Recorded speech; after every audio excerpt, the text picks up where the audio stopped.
Alcohólicos Anónimos es una agrupación de hombres y mujeres que comparten su mutua experiencia, fortaleza y esperanza para resolver su problema común y ayudar a otros a recuperarse del alcoholismo.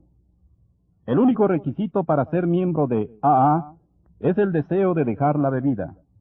Para ser miembro de Alcohólicos Anónimos no se pagan honorarios y cuotas. Nos mantenemos con nuestras voluntarias contribuciones. AA no está afiliada a secta, religión, partido político, organización o institución alguna. No desea intervenir en controversias. No respalda ni se opone a cualquier causa. Nuestro primordial objetivo es mantenernos sobrios y ayudar a otros alcohólicos a alcanzar el estado de sobriedad. Este es un prólogo de los 12 pasos de Alcohólicos Anónimos.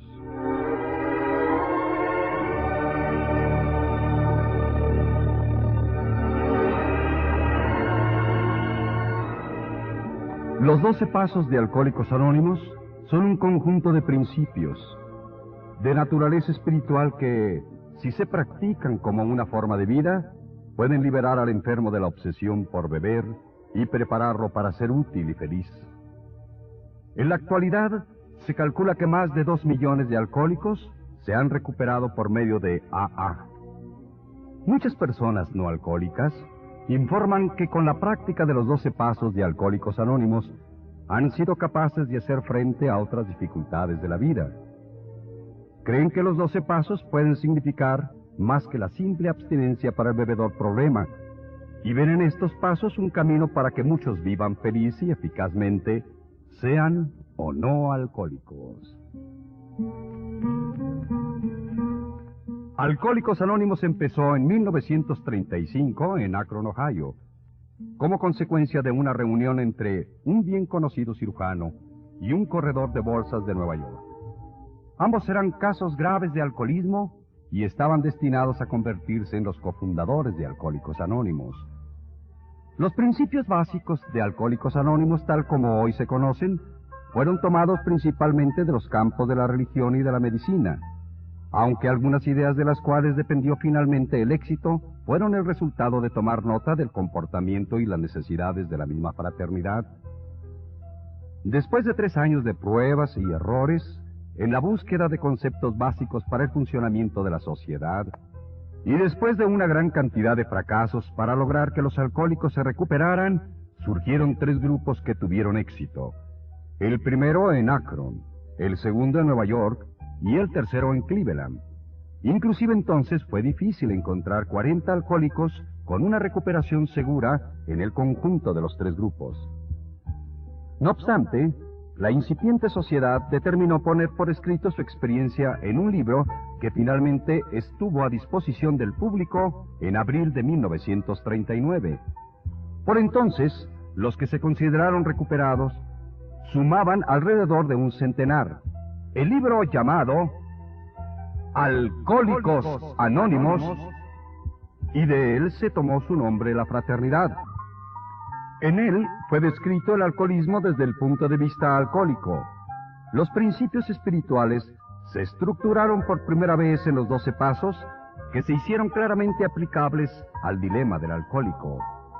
El resto del libro estuvo dedicado a 30 historias en que los alcohólicos describieron sus experiencias de bebedores y sus recuperaciones. Esto estableció una identificación con los lectores alcohólicos y les probó que lo virtualmente imposible había llegado a ser realizable. El libro Alcohólicos Anónimos se convirtió en el texto básico de la fraternidad y lo es todavía. El presente volumen se propone ampliar y profundizar la comprensión de los 12 pasos tal como fueron escritos en el texto original.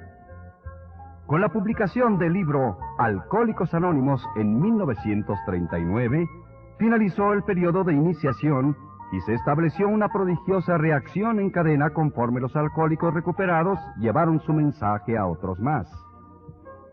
En los años siguientes, cientos de millares de alcohólicos se unieron a los grupos de Alcohólicos Anónimos. en gran parte como resultado de la excelente y continua publicidad gratuita dada por las revistas y periódicos de todo el mundo. Tanto los clérigos como los doctores coincidieron en favorecer el nuevo movimiento, dándole el apoyo y respaldo decidido. Esta asombrosa expansión ocasionó muy serios dolores de crecimiento. Se había probado que los alcohólicos podían recuperarse, pero de ninguna manera estaba asegurado que ese gran número de personas, todavía erráticas, pudieran vivir y trabajar juntos con armonía y buenos resultados.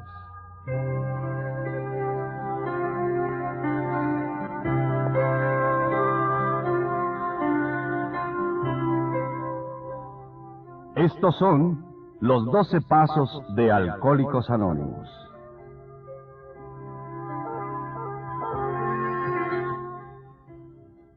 Primer paso. Admitimos que éramos impotentes ante el alcohol, que nuestras vidas se habían vuelto ingobernables.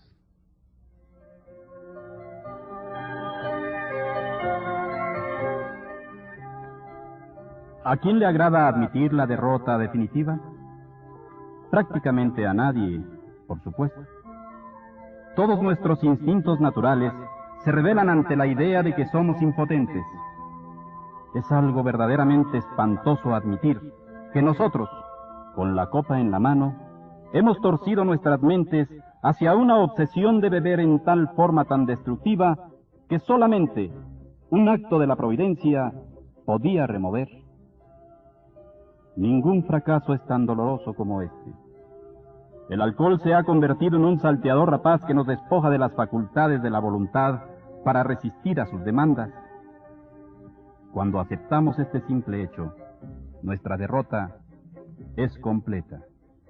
Pero al ingresar a Alcohólicos Anónimos, cambia muy pronto el punto de vista respecto a esa humillación. Nos damos cuenta de que únicamente admitiéndola seremos capaces de dar los primeros pasos hacia nuestro fortalecimiento y liberación. La aceptación de nuestra impotencia se convierte finalmente en el firme cimiento sobre el cual podemos edificar una vida útil y feliz. Es muy poco el provecho que puede obtener el alcohólico que ingresa a AA si no se da cuenta, desde luego, de su devastadora debilidad y consecuencias. Hasta que no la reconozca humildemente. Su sobriedad, si acaso logra alguna, será muy precaria y no encontrará una felicidad verdadera. Una larga experiencia comprueba, sin lugar a duda, que esta es una de las verdades de Alcohólicos Anónimos. Este es el principio de que no encontraremos firmeza duradera para vivir sobrios hasta que no admitamos la completa derrota. Es uno de los fundamentos sobre los que ha crecido y florecido nuestra asociación. Muchos de nosotros nos rebelamos cuando nos desafiaron a admitir la derrota. Nos acercamos a Alcohólicos Anónimos esperando que se nos enseñara a tener confianza en nosotros. Y nos dijeron que en lo que al alcohol respecta, la confianza en sí mismo no sirve para nada. De hecho, es un verdadero riesgo. Nuestros padrinos nos dijeron que éramos víctimas de una obsesión mental tan sutilmente intensa que ningún poder humano podría destruirla. Nos dijeron que con la sola voluntad y sin ninguna ayuda era imposible vencer esa compulsión. Profundizando implacablemente sobre el problema, nos indicaron nuestra creciente susceptibilidad al alcohol, la llaman alergia. El alcohol, convertido en tirano, esgrimió una espada de dos filos contra nosotros. Primero, nos hizo víctimas de una urgencia irracional que nos condenó a seguir bebiendo, y segundo, una alergia orgánica que a la postre nos destruiría. Pocos han sido, sin duda, los que en tales asaltos han logrado el triunfo en un combate mano a mano. Es un hecho demostrado por las estadísticas que casi nunca puede un alcohólico salvarse por sus propios recursos. Y esto ha sido cierto, sin duda, desde que el hombre empezó a vivir vino. En los primeros tiempos de Alcohólicos Anónimos, únicamente los casos más desesperados pudieron aceptar esta amarga verdad. Aún, esos desesperados tenían frecuentemente dificultades para darse cuenta cabal de que estaban desahuciados, pero los pocos que se percataron de esa verdad, se agarraron a los principios de AA con el mismo fervor que el náufrago asiduo al salvavidas, y casi invariablemente obtuvieron una mejoría. Tal es el porqué en la primera edición del libro Alcohólicos Anónimos, publicada cuando nuestra asociación era pequeña, tratamos únicamente casos de los cuales se había tocado fondo. Muchos alcohólicos menos desesperados intentaron seguir nuestro programa, pero sin éxito, porque no podían admitir su total incapacidad para controlar el alcohol. Es muy satisfactorio hacer constar que en los años siguientes la situación ha cambiado. Alcohólicos que todavía conservan su salud, su familia y su posición económica, comienzan a darse cuenta de su incapacidad para controlar la bebida.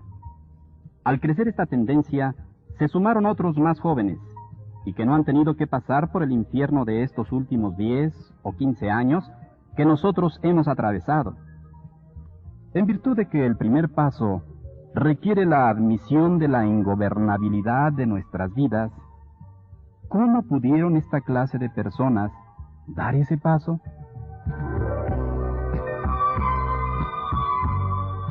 Obviamente ha sido necesario levantar el fondo que muchos de nosotros habíamos tocado, para que otros la vieran de cerca. Repasando nuestros historiales de bebedores, podríamos demostrar que años antes de que nos diéramos cuenta, ya habíamos perdido el control, que desde entonces ya no bebíamos por hábito únicamente y que en realidad era el comienzo de una progresión fatal. A los que lo duden, podremos decirles, quizá usted no es un alcohólico, después de todo. ¿Por qué no hace la prueba de beber controlándose y teniendo en cuenta lo que le hemos dicho acerca del alcoholismo? Esta actitud produce resultados prácticos e inmediatos. Entonces, se ha descubierto que cuando un alcohólico ha sembrado en la mente de otro la verdadera naturaleza de esta enfermedad, esa persona se dirá, puede ser que estos alcohólicos anónimos tengan razón. Después de algunos experimentos de esta clase, algunas veces, años atrás de que se presentaran dificultades extremosas, regresaban convencidos. Había tocado fondo, ciertamente, como cualquiera de nosotros. Se había convertido en nuestro aliado. ¿Por qué tanta insistencia respecto a que cada alcohólico anónimo necesita primero tocar fondo? La respuesta es porque muy pocas personas tratan sinceramente de llevar a la práctica el programa de AA si no tocan su fondo. Porque la práctica de los 11 pasos restantes significa la aceptación de juicios y actitudes que casi ningún alcohólico, y menos si está bebiendo, puede soñar en aceptar. ¿Quién desea ser rigurosamente honrado y tolerante? ¿Quién quiere confesar sus errores a otra persona y reparar los daños que ha causado? ¿A quién le interesa saber acerca de un poder superior, de la meditación y de la oración? ¿Quién es capaz de sacrificar su tiempo y sus energías llevando a los que sufren el mensaje de AA? El alcohólico, típico egocéntrico en extremo, no se siente atraído por esas acciones, a menos que para salvar la vida tenga que practicarlas.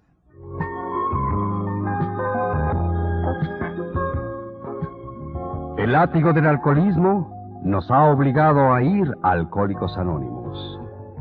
Ahí descubrimos la naturaleza de nuestra situación fatal y solo entonces se han abierto nuestras mentes a la convicción porque hemos sentido lo que es la agonía. Estamos dispuestos a hacer cualquier cosa para liberarnos de esta despiadada obsesión.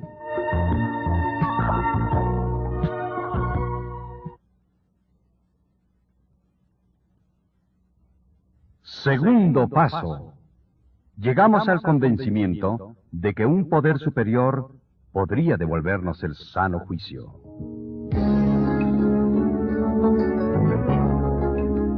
Muchos de los recién llegados, al leer el segundo paso, se enfrentan con un dilema, a veces muy complicado. Con frecuencia les oímos lamentarse en esta forma. Vean lo que han hecho con nosotros.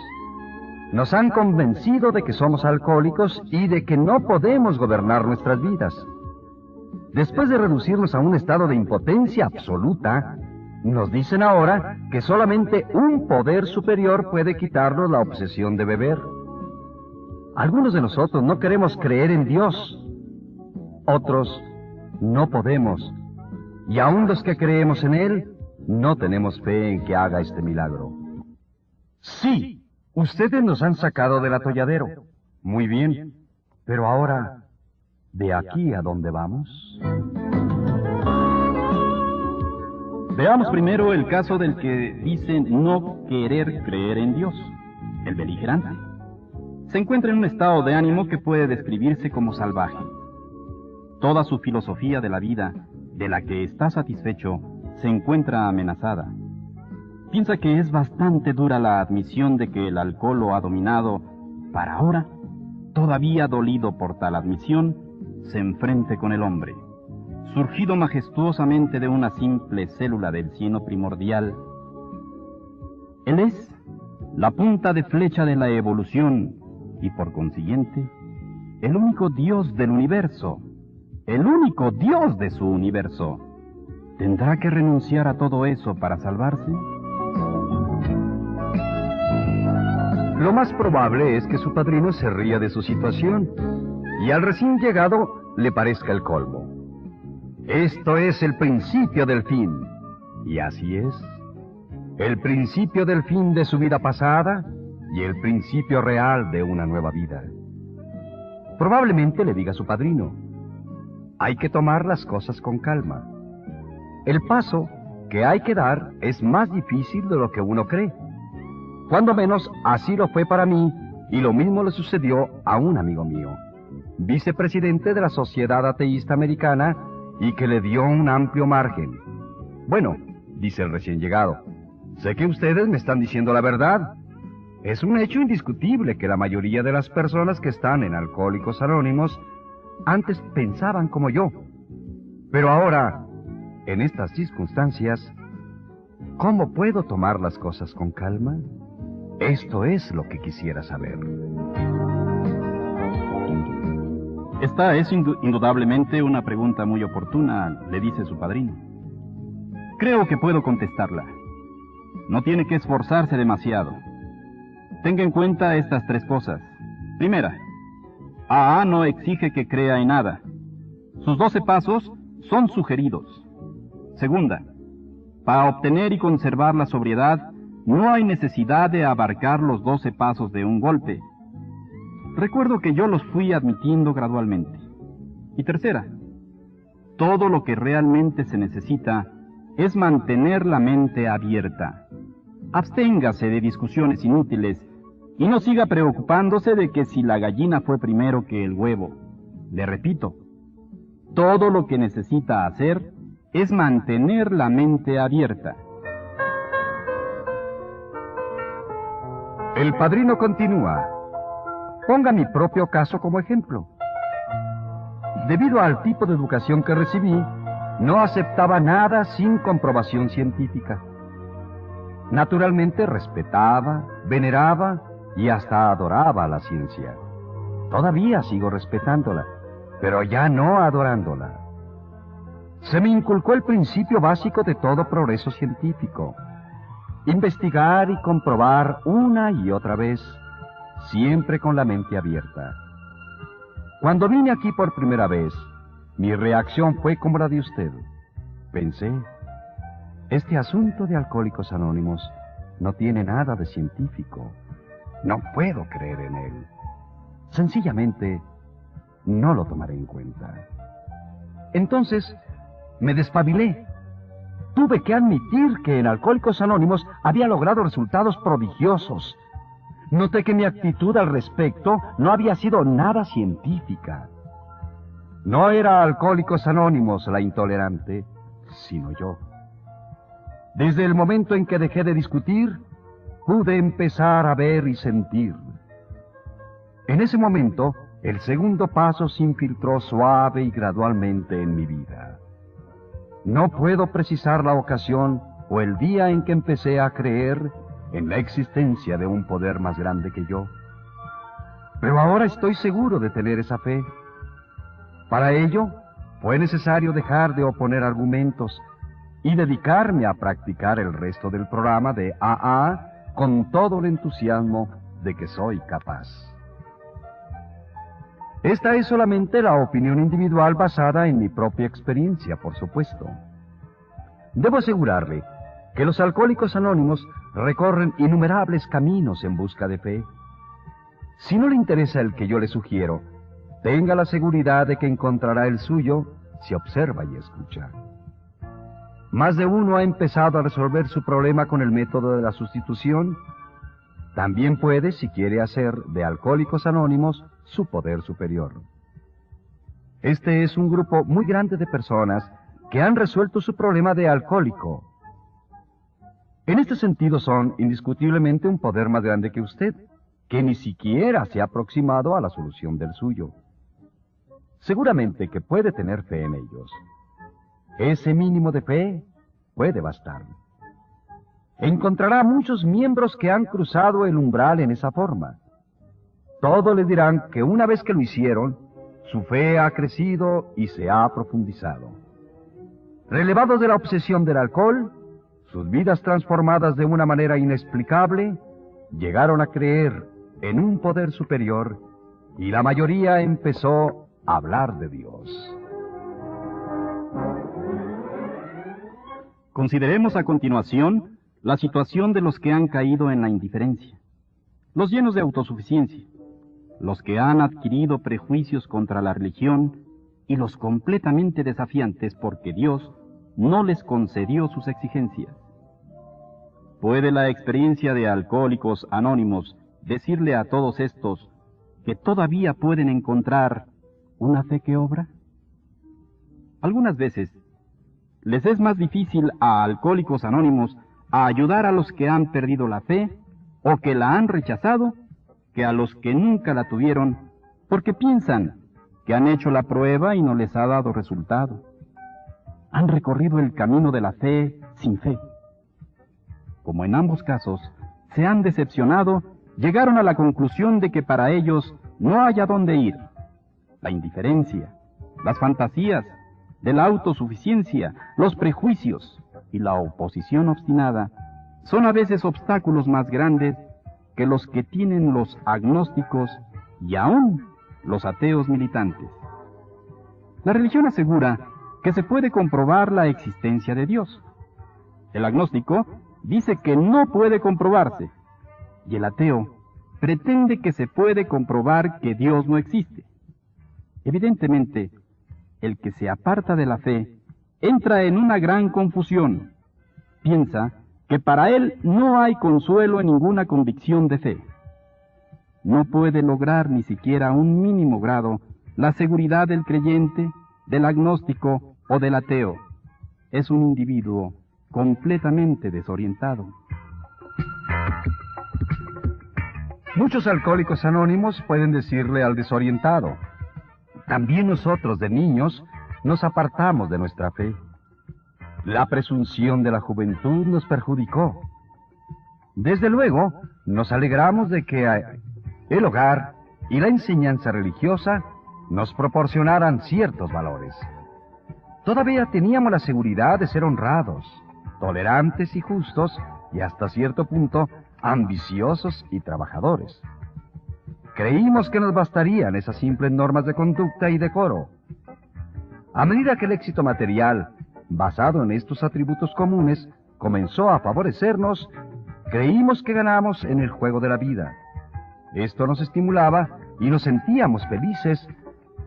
¿Para qué molestarnos con las abstracciones teológicas y deberes religiosos o preocuparnos por la condición de nuestras almas aquí o en el más allá? El aquí y el ahora nos bastaban. El deseo de triunfar nos guiaría, pero el alcohol empezó a ganarnos la partida. Finalmente vino la caída y nos dimos cuenta de que un golpe más nos dejaría fuera de combate para siempre. Entonces tuvimos que buscar nuestra fe perdida. La encontramos en Alcohólicos Anónimos, como otros también la pueden encontrar.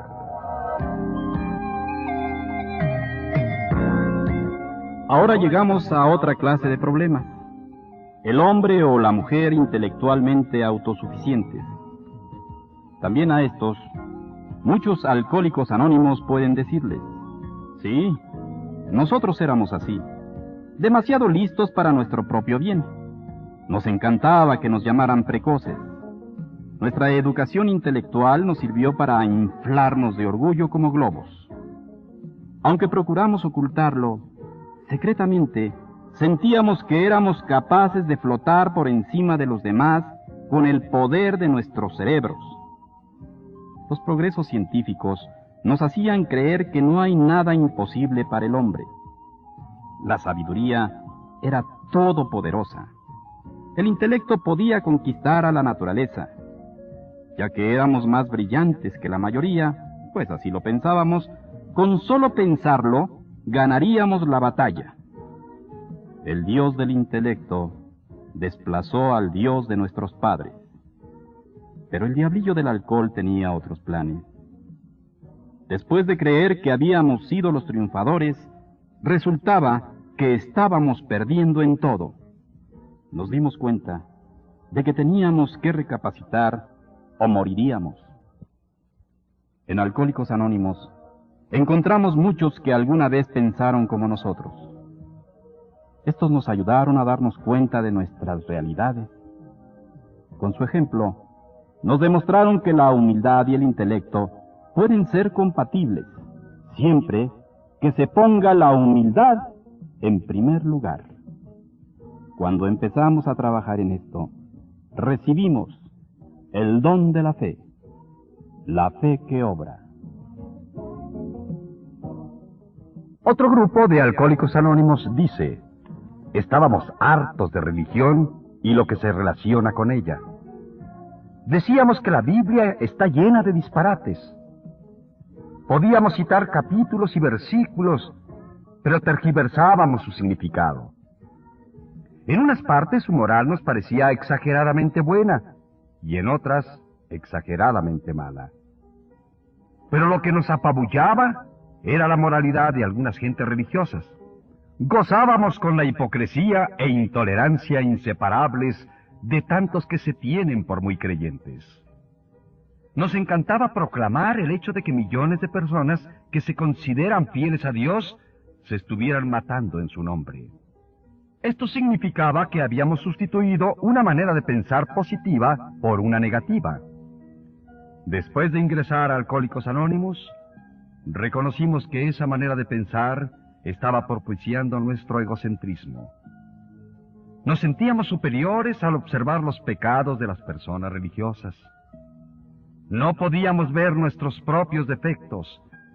Habíamos juzgado con desdén a aquellos que estaban muy pagados de su rectitud, sin darnos cuenta de que lo que censurábamos en otros era el defecto que más nos agobiaba a nosotros. Nosotros mismos nos creamos una situación falsa de la que solamente empezamos a darnos cuenta desde que ingresamos a Alcohólicos Anónimos. Los psiquiatras han advertido a menudo que el desafío es una actitud preponderantemente característica de más de un alcohólico. De tal manera, no es extraño que muchos de nosotros hubiéramos desafiado a Dios mismo. Algunas veces porque no nos concedió los bienes materiales que le pedimos, tal como lo hace el niño que envía a Santa Claus una lista de regalos imposibles de satisfacer. Las más de las veces, cuando no salimos bien de un trance difícil, pensamos que Dios nos había abandonado. La muchacha con la que queríamos casarnos tenía otras ideas. Le pedimos a Dios que la hiciera cambiar de manera de pensar, pero ella no cambió. Pedimos hijos sanos y los tuvimos enfermos o no nos los concedió. Pedimos éxito en los negocios y no lo obtuvimos. Seres queridos de los que dependíamos nos fueron arrebatados por actos de Dios. Entonces nos volvimos borrachos. Y luego le pedimos a Dios que nos hiciera cambiar, pero no nos hizo caso. Esta fue la más cruel injusticia. Renegamos de la fe. Cuando encontramos a Alcohólicos Anónimos, se esclareció lo engañoso de nuestra actitud desafiante. Nunca le habíamos pedido a Dios que se hiciera su voluntad. Por el contrario, siempre le dijimos lo que debía hacer. Nos dimos cuenta de que no se puede creer en Dios y desafiarlo a la vez. La fe es confianza y no desafío. En Alcohólicos Anónimos hemos visto los resultados de esta creencia. Hombres y mujeres salvados de la catástrofe final del alcohol, los hemos visto enfrentarse con serenidad a situaciones difíciles, sin eludirlas y sin recriminaciones.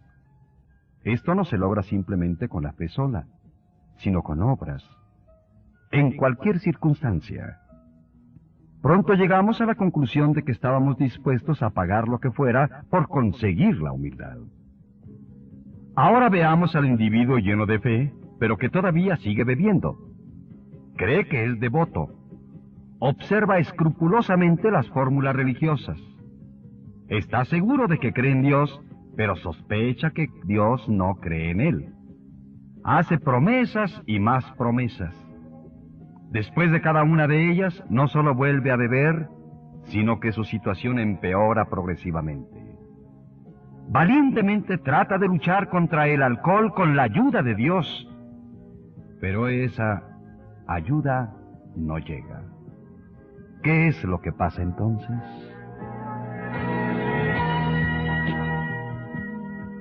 Para los eclesiásticos, doctores y las familias, el alcohólico con buenas intenciones es un enigma desconcertante. Para AA no lo es. Muchos de nosotros hemos estado en las mismas circunstancias y hemos encontrado la solución al enigma. La solución depende de la calidad más que de la cantidad de la fe. Esto no lo veíamos. Creíamos ser humildes cuando en realidad no lo éramos. Creíamos que tomábamos con seriedad la práctica de nuestra religión cuando en realidad solo era superficial. O, pasando al otro extremo, nos estábamos revolcando en un sentimentalismo al que confundíamos con el sentimiento religioso verdadero. En ambos casos, pedíamos algo a cambio de nada. El hecho es que no habíamos allanado el camino para que la gracia de Dios llegara a nosotros y nos librara de nuestra obsesión. No profundizamos en la raíz de nuestros defectos, ni reparamos los daños que les causamos a otros, ni habíamos dado, sin esperar, una recompensa. Ni siquiera habíamos rezado como es debido. Siempre dijimos, concédeme mis deseos, en vez de, hágase tu voluntad. No entendíamos lo que es el amor a Dios y el amor al prójimo. Por consiguiente, nos engañábamos a nosotros mismos y no teníamos la capacidad para recibir la gracia que nos devolvería nuestro buen juicio.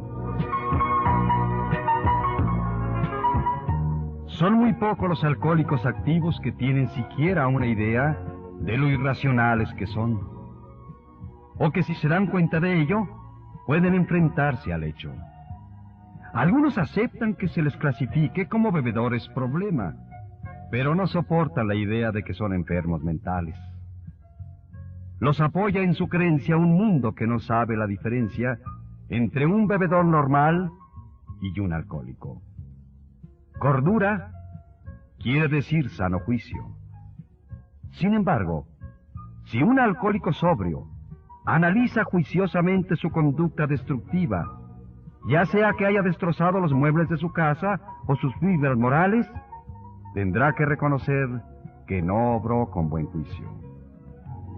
En consecuencia, el segundo paso es el punto de reunión para todos nosotros, agnósticos, ateos o antes creyentes. Todos podemos estar unidos en este paso. La verdadera humildad y la mente libre de prejuicios pueden conducirnos a la fe. Y cada reunión de Alcohólicos Anónimos es una seguridad de que Dios nos devolverá el sano juicio si confiamos en Él.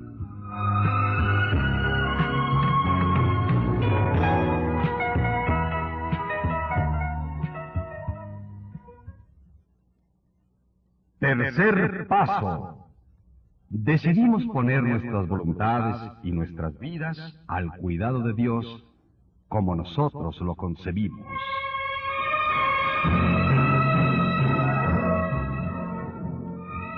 Practicar el tercer paso es como abrir una puerta cerrada con candado. Todo lo que se necesita es una llave y la decisión de abrirla.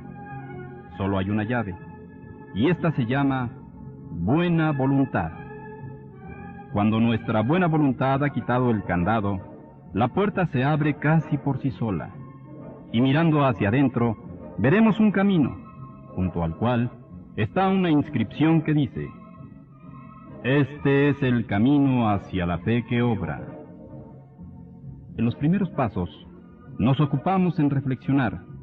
Vimos que éramos impotentes ante el alcohol y también percibimos que alguna clase de fe, así sea solamente fe en Alcohólicos Anónimos, es posible adquirirla. Estas conclusiones no requirieron actividad, sino solamente aceptación. Como todos los pasos siguientes, el tercer paso requiere acción firme, porque solamente actuando podremos librarnos del egoísmo que siempre ha impedido la entrada a Dios, o si se prefiere, un poder superior. Indudablemente que la fe es necesaria, pero con la fe, por sí sola, no lograremos nada. Podemos tener fe, y tener fe y mantener a Dios afuera. En consecuencia, nuestro problema es ahora el encontrar cómo y por qué medios podremos lograr que Él entre en nuestras vidas. El tercer paso será nuestro primer intento para lograrlo. De hecho, la eficacia del programa de AA dependerá de la sinceridad y formalidad que hayamos puesto para llegar a la decisión de poner nuestras vidas y nuestra voluntad al cuidado de Dios, tal como cada quien lo concibe.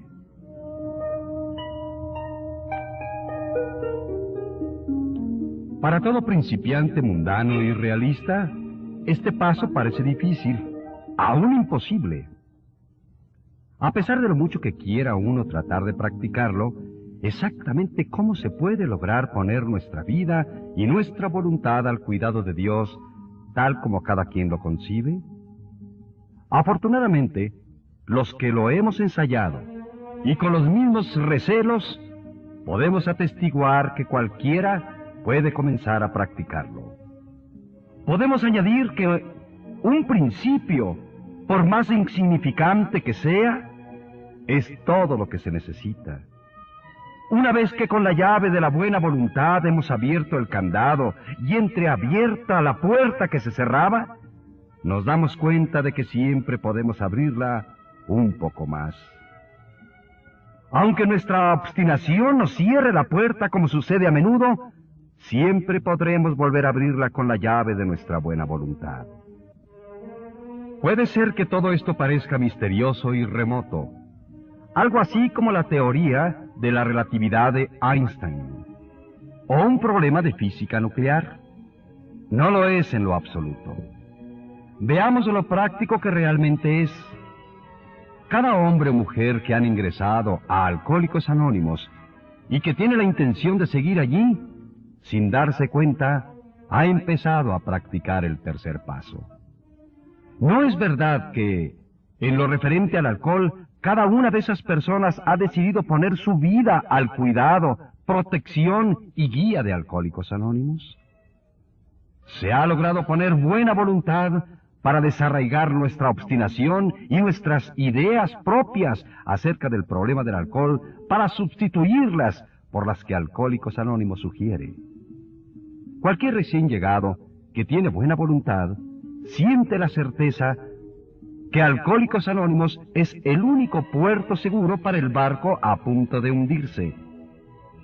Si esto no es entregar nuestra vida y nuestra voluntad a una providencia nuevamente hallada, ¿qué es entonces? Pero supongamos que el instinto del alcohólico todavía se subleva y piense: sí, en lo que respecta al alcohol, tengo que depender de AA, pero en todo lo demás debo todavía conservar mi independencia. No dejaré que nadie me convierta en una nulidad. Si sigo encomendando mi vida y mi voluntad al cuidado de otro o alguien, ¿qué va a hacer de mí? Voy a parecerme al agujero de una rosca. Este es, desde luego, el razonamiento con que el instinto y la lógica tratan de reforzar el egotismo y así frustrar el desarrollo espiritual. Lo malo es que con esta manera de pensar no se toman en cuenta los hechos, y los hechos parecen ser estos.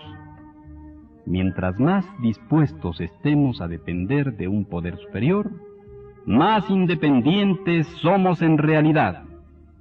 Por consiguiente, la dependencia como la practica Alcohólicos Anónimos es realmente una manera de lograr la verdadera independencia espiritual. Examinemos por un momento la idea de dependencia en el nivel de la vida cotidiana. Es asombroso descubrir en este terreno lo mucho que en realidad dependemos y lo conscientes que de ello estamos. Toda casa moderna tiene una instalación de alambres que conduce a su interior la electricidad. Nos sentimos satisfechos de esa dependencia.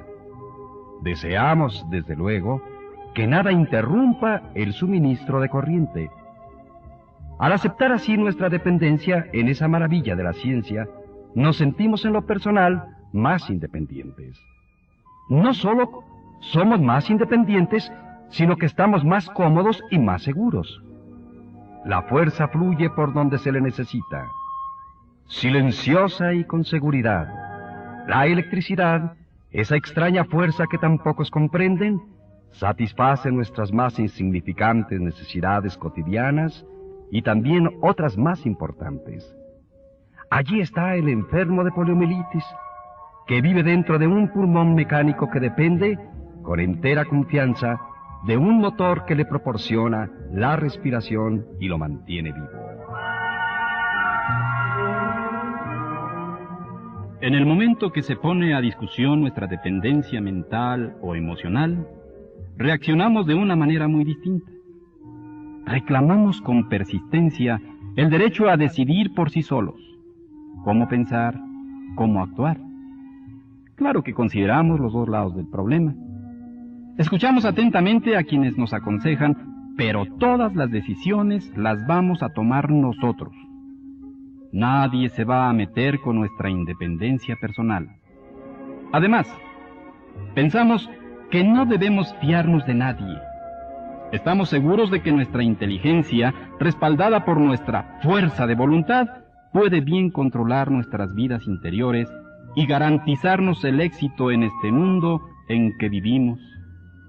Esta soberbia filosofía en la que cada hombre hace el papel de Dios tiene buen aspecto, pero debe sometérsela a prueba de ácido. ¿Qué tan buen resultado da? Una mirada al espejo debe ser toda la respuesta que necesita cualquier alcohólico. Si su propia imagen en el espejo le resultara demasiado abrumadora de contemplar, y a menudo lo es, puede observar en gentes normales los resultados de la confianza desmedida que en sí mismas tienen éstas. Por todas partes las verá dominadas por la cólera y por el miedo, y a la sociedad dividida en grupos que pugnan entre sí. Cada grupo dice a los demás: nosotros tenemos la razón y ustedes están equivocados. Si uno de estos grupos tiene la suficiente fuerza, se impone a los otros, vanagloriándose de su rectitud, y por todas partes sucede lo mismo en el terreno del individualismo. La suma de todo este esfuerzo poderoso es menos paz y menos tranquilidad que antes. La filosofía basada en la vanagloria de la propia rectitud no está dando resultados satisfactorios y es evidente que conduce a la ruina. Por consiguiente, los que somos alcohólicos podemos considerarnos afortunados. Cada uno de nosotros ha librado su propio combate con el conflicto de la vanagloria de la propia rectitud y ha sufrido bastante en el encuentro para no desear encontrar algo mejor. De manera que es por las circunstancias y no por la virtud por lo que hemos llegado a Alcohólicos Anónimos. De haber admitido la derrota, por lo que hemos adquirido los rudimentos de la fe, y ahora queremos tomar una decisión para poner nuestra voluntad y nuestras vidas al cuidado de un poder superior. Nos damos cuenta de que la palabra dependencia le resulta tan desagradable a muchos psiquiatras y psicólogos como a nosotros los alcohólicos. Como nuestros amigos profesionistas, también nosotros nos damos cuenta de que hay formas perjudiciales de dependencia. Hemos tenido la experiencia de muchas de ellas. Por ejemplo, una persona adulta nunca debe tener demasiada dependencia emocional de su padre o de su madre. Si no fue destetado a tiempo, debe darse cuenta de ello. Esta forma de dependencia defectuosa ha sido la causa de que muchos alcohólicos rebeldes llegaran a la conclusión de que la dependencia en cualquier forma resulta perjudicial. Pero la dependencia en un grupo de alcohólicos anónimos o en un poder superior no ha tenido resultados perjudiciales.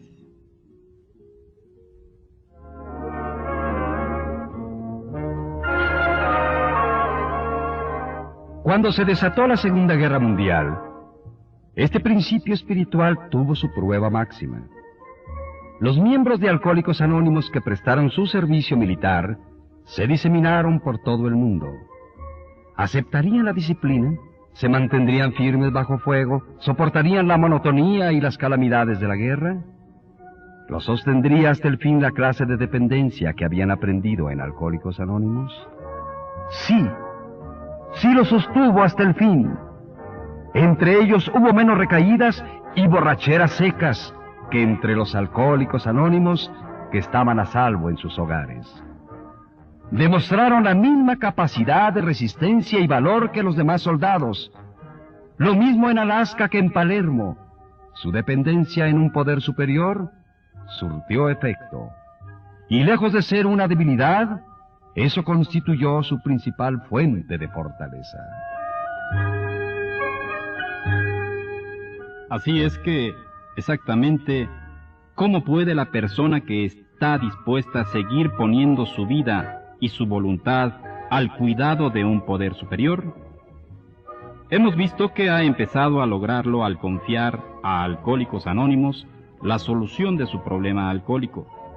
Por ahora, lo más probable es que ya se haya convencido de que tiene otros problemas además del alcohólico, y de que algunos de estos no puede resolverlos con toda la determinación y el valor de que sea capaz. Sencillamente, no los cambia. Y esto lo hace desesperadamente infeliz y puede amenazar su recién lograda sobriedad. Nuestro amigo todavía es víctima del remordimiento y del sentido de culpabilidad. Cuando piensa en el ayer, la aflicción lo domina. Cuando piensa en aquellos a quienes todavía odia o envidia, su inseguridad económica le preocupa hasta enfermarlo. Y el pánico lo domina cuando piensa en todas las puertas que se han cerrado por el alcohol. ¿Y cómo va a arreglar este lío que lo hizo perder la estimación de su familia y distanciarse de ella? Con su valor solitario y sin ayuda de nadie, no lo logrará. Seguramente que ahora necesita depender de algo o de alguien. Al principio, lo más probable es que ese alguien sea su más allegado amigo en Alcohólicos Anónimos. Confía en la seguridad de que sus muchas dificultades, ahora agudizadas porque no puede usar el alcohol para aliviarlas, también pueden resolverse. Desde luego que su padrino indica que la vida de nuestro amigo todavía es incontrolable a pesar de que está sobrio, y que después de todo, apenas está en el principio del programa de Alcohólicos Anónimos. Una sobriedad más prolongada, por la admisión de que es alcohólico y por su asistencia a varias reuniones, está muy bien, desde luego. Pero lo más probable es que este estado todavía diste mucho de significar una sobriedad permanente y una vida satisfecha y útil. Allí es, justamente, donde entran los demás pasos del programa de Alcohólicos Anónimos. Nada que no sea una acción continua basada en ellos, como norma de vida, puede dar el tan deseado resultado. Entonces, se nos aclara que los otros pasos del programa de AA solo se pueden practicar con éxito cuando se ha ensayado el tercer paso con empeño y perseverancia.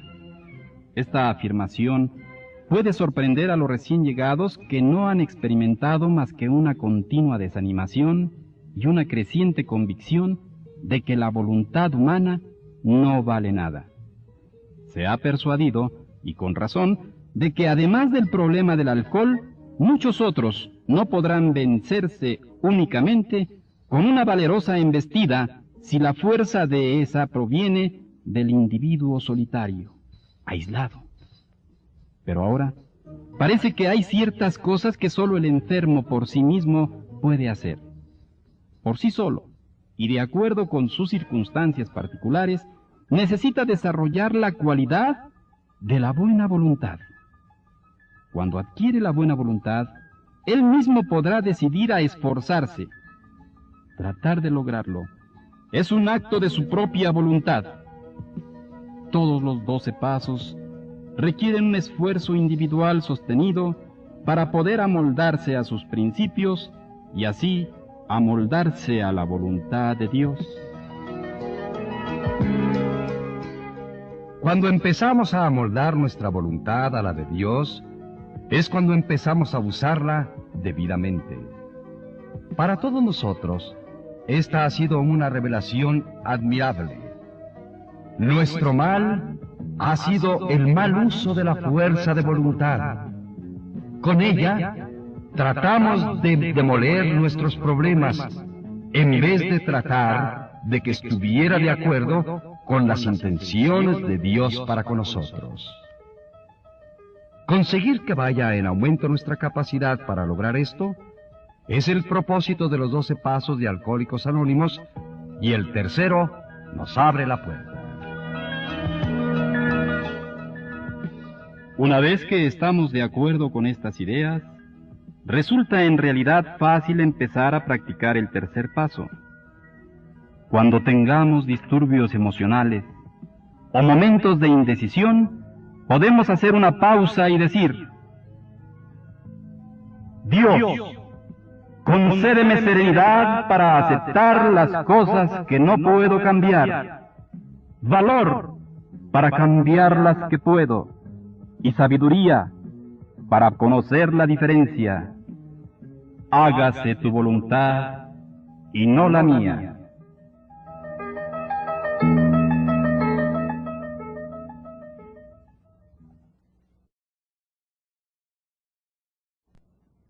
Cuarto paso. Sin miedo, hicimos un minucioso inventario moral de nosotros mismos.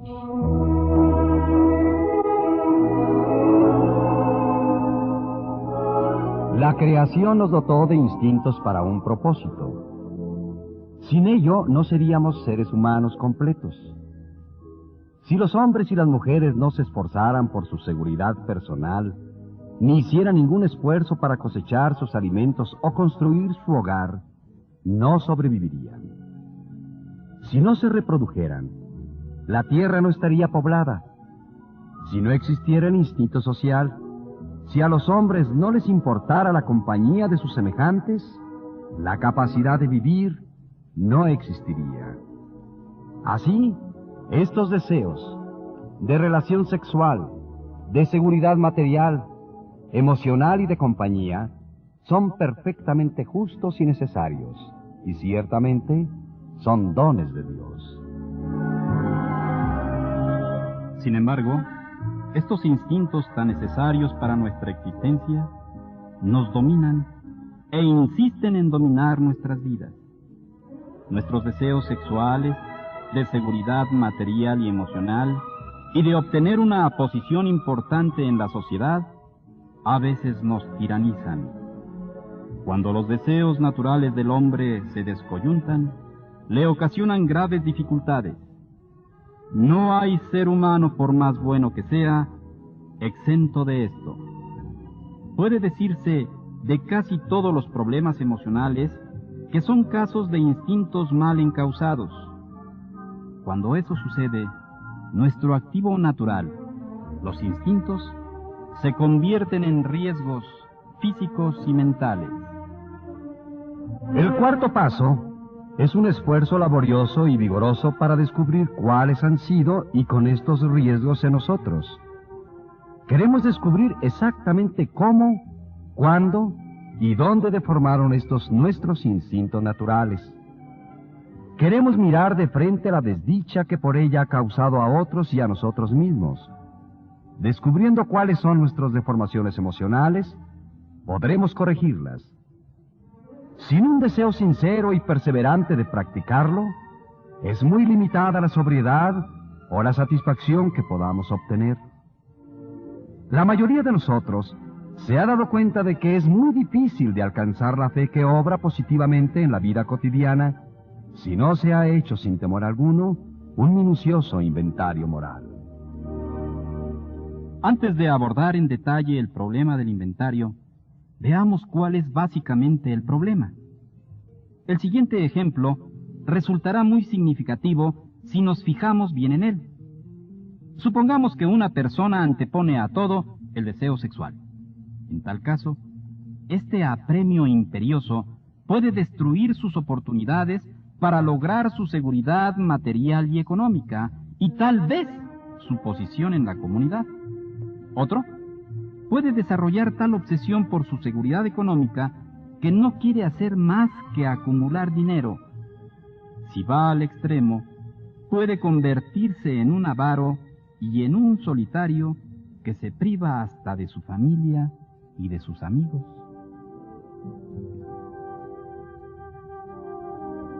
La búsqueda de la seguridad no siempre se manifiesta en términos de dinero. Muy a menudo encontramos al ser humano asustado que se empeña en depender de otra persona más fuerte que lo guíe y proteja. Este ser débil, al no poder enfrentarse a las responsabilidades de la vida con sus propios recursos, no crece nunca. La desilusión y el desamparo son su destino. Con el tiempo, sus protectores huyen o mueren y queda solo y atemorizado. También hemos visto hombres y mujeres a los que el poder los hace perder la cabeza, que se dedican a mandar a sus semejantes. Estas gentes, a menudo, desperdician las oportunidades que se les presentan de lograr una legítima seguridad y la felicidad del hogar. Cuando un ser humano se vuelve el campo de batalla de sus instintos, nunca tendrá tranquilidad. Pero ese no es el único peligro. Cada vez que alguien impone irrazonablemente a otros sus instintos, se presenta la desgracia. Si en la búsqueda de la riqueza se atropella a los que están en el camino, se provocará cólera, envidia y venganza. Si se subleva el sexo, se provocará igual alboroto.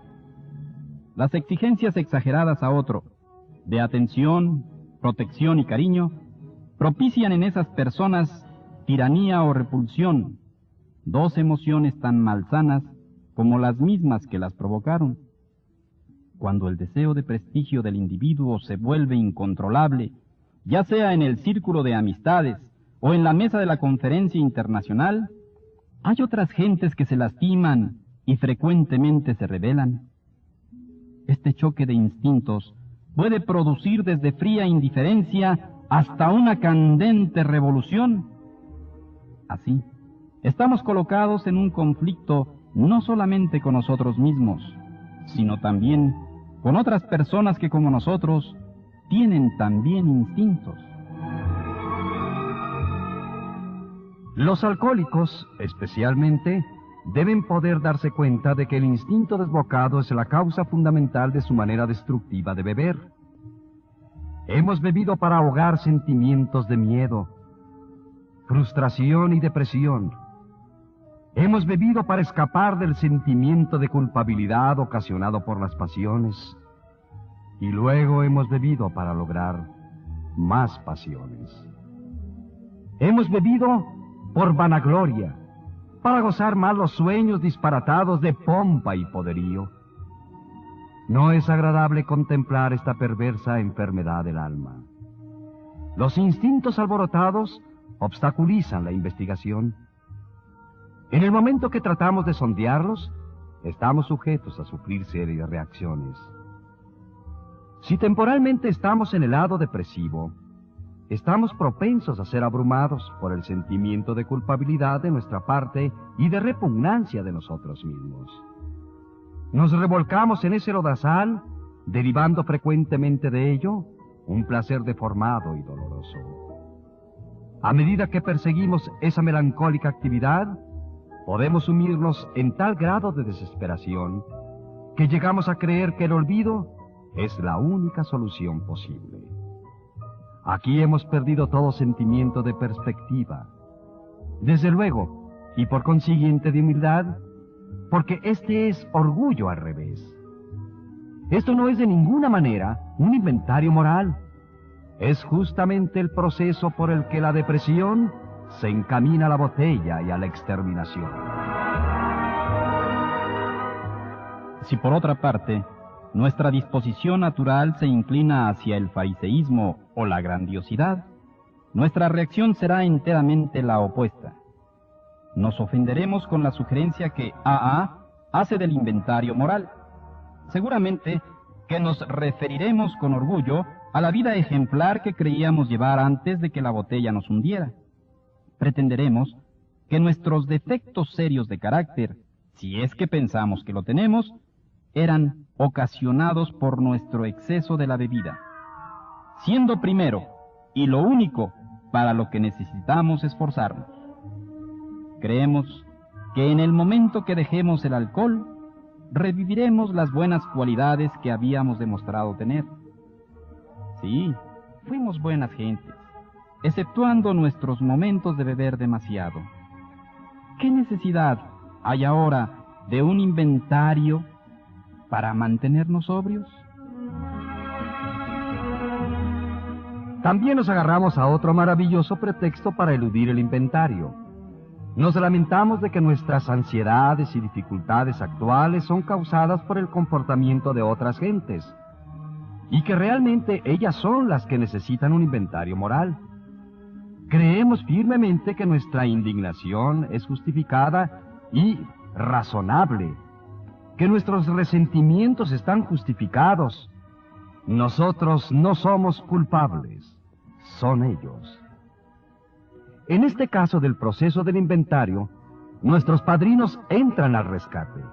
Están capacitados para hacerlo porque son portadores de los conocimientos experimentados que Alcohólicos Anónimos tiene del cuarto paso. Consuelan al afligido, demostrándole primero que su caso no es extraño ni diferente, y que sus defectos de carácter probablemente no son más numerosos o peores que los de cualquier otro de los que están en Alcohólicos Anónimos. Esto se lo hace ver el padrino hablándole con franqueza y sin exhibicionismo de alguno de sus propios defectos pasados o actuales. Esta manera pausada y objetiva resulta muy tranquilizadora. El padrino probablemente indicará que el recién llegado tiene algo en su haber para abonarse, aparte de sus riesgos. Esto tiende a disipar la morbosidad y a alentar el equilibrio. El recién llegado podrá empezar a darse cuenta de sus defectos tan pronto como empiece a ser más objetivo. Los padrinos de aquellos que no creen necesitar el inventario se enfrentan a otra clase de problema porque las personas impulsadas por su amor propio no se dan cuenta del riesgo que corren. Estos recién llegados casi no necesitan de consuelo. El problema es ayudarlos a encontrar una rendija en la cárcel en que su propio orgullo los ha encerrado, para que se les pueda hacer llegar la luz de la razón. Se les dirá que la mayoría de los miembros de AA han sufrido severamente durante el tiempo que bebieron, porque creían que siempre tenían la razón. Para la mayoría de nosotros, el creer tener siempre la razón originaba nuestras justificaciones, desde luego que justificaciones a nuestra manera de beber y a nuestra conducta dañina. Habíamos hecho un arte del inventar excusas. Teníamos que beber porque nuestra situación era mala o porque era buena. Teníamos que beber porque en casa nos agobiaban con cariño o porque no nos querían. Teníamos que beber porque teníamos éxito en nuestro trabajo o porque habíamos fracasado. Teníamos que beber porque nuestra patria había ganado una guerra o porque la había perdido. Por esto, por todo y por mil cosas más, siempre bebíamos. Pensamos que las circunstancias nos empujaban a beber, y cuando tratamos de corregirlas, y nos dimos cuenta de que no pudimos hacerlo a nuestra entera satisfacción, nuestra manera de beber se volvió incontrolable. Nunca se nos ocurrió que necesitábamos cambiar para afrontar las circunstancias, cualesquieran que éstas fueran. Pero en AA aprendimos poco a poco que había que poner algún remedio a nuestros resentimientos vengativos, la lástima por nosotros mismos y nuestro injustificable orgullo. Teníamos que darnos cuenta de que con nuestras fanfarronadas nos echábamos en contra a los demás. Teníamos que darnos cuenta de que cuando guardábamos mala voluntad y tratábamos de vengarnos de estas derrotas, en realidad nos estábamos golpeando con el palo de la ira que intentábamos esgrimir contra otros. Aprendimos que si estábamos seriamente perturbados, nuestra primera necesidad consistía en calmar ese disturbio sin importar quién o qué lo motivaba. Francamente, nos tardamos mucho en darnos cuenta de cómo nos convertimos en víctimas de emociones inciertas. Las podíamos percibir prontamente en otros, pero cuando se trataba de nosotros, lo hacíamos con lentitud. Antes que nada, teníamos que admitir que estábamos llenos de estos defectos, a pesar de que esta clase de admisión resultaban dolorosas y humillantes. Cuando se trataba de otros, teníamos que quitar la palabra culpabilidad de nuestra conversación y de nuestro pensamiento. Esto requería mucha buena voluntad desde el principio. Pero una vez que vencimos los primeros obstáculos, el camino se hizo más fácil de recorrer, porque habíamos empezado a vernos en perspectiva, o sea, que estábamos ganando en humildad. Desde luego que la depresión y la sed de poder son características extremosas en la personalidad de tipos que abundan en AA y en todo el mundo.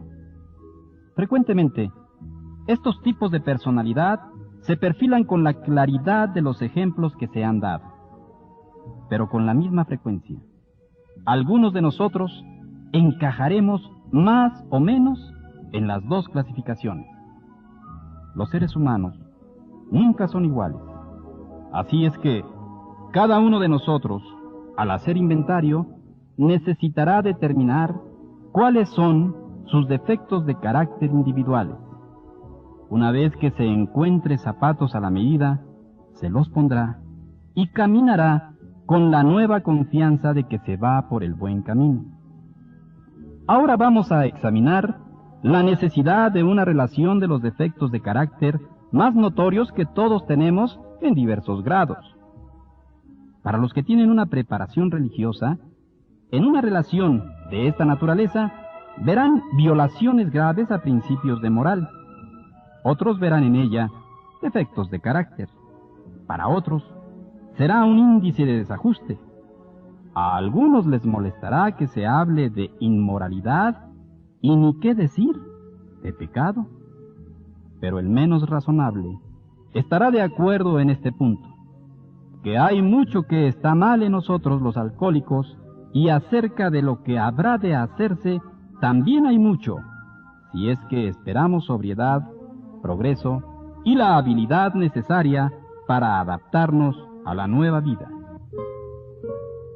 Para evitar confusiones sobre las denominaciones de estos defectos, vamos a adoptar una relación universalmente reconocida de los principales defectos humanos.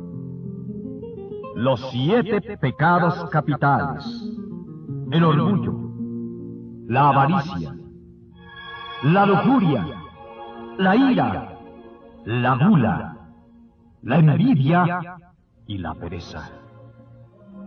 El orgullo no encabeza esta relación por mera casualidad, porque el orgullo conduce a la tendencia que tenemos de tratar de justificar todos nuestros actos, y siempre espoliados por los temores, conscientes o inconscientes, es la causa principal de la mayor parte de las dificultades humanas. El principal obstáculo al verdadero progreso. El orgullo nos induce a imponernos a nosotros o a los demás exigencias que no se pueden cumplir sin pervertir o hacer mal uso de los instintos de que Dios nos ha dotado. Cuando la satisfacción de nuestros instintos sexuales, de seguridad, etc., se convierten en el único objetivo de nuestras vidas, el orgullo hace acto de presencia para justificar nuestros excesos. Todos estos defectos generan miedo, una enfermedad del alma por sí sola. A su vez, el miedo genera otros defectos de carácter.